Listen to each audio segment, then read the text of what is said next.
My name is Finnegan, and this is Moscow in Flames. On September 12, 1812, Tsar Alexander I marched his troops through Moscow. He knew when Napoleon's grand army arrived, they would destroy the city, torch it, pillage, rape every mother and daughter.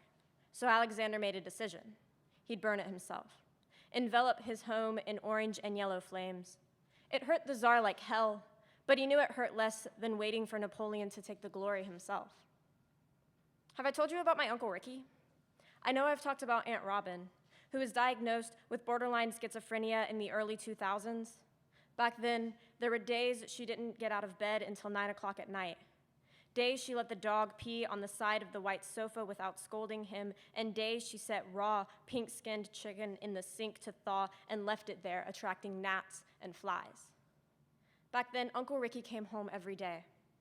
It was his responsibility to pour baking soda on the dog piss and put the chicken back in the fridge, then join Robin in their bed.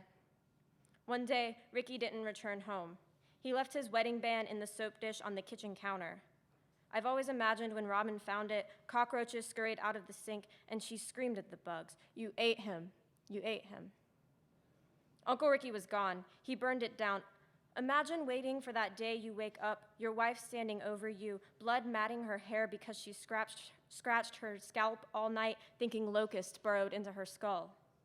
Imagine her fingers down the dog's pink throat because she watched him swallow a demon and wants to pry it from his kiwi-sized stomach. The flames erupted at 8 p.m. Silhouetting hundreds of Russian steeples, the Orthodox churches moaned with their own weight. Embers dropped, like hail still burning. They fueled the blaze for 4 days and 4 nights. The soldiers' sky turned black with soot. Their skin turned black with soot. Now listen carefully. You can still hear them wheezing. Catch the thick, sweet smell of it like cherry bombs in old newspapers. Tell me, can't you feel the flames?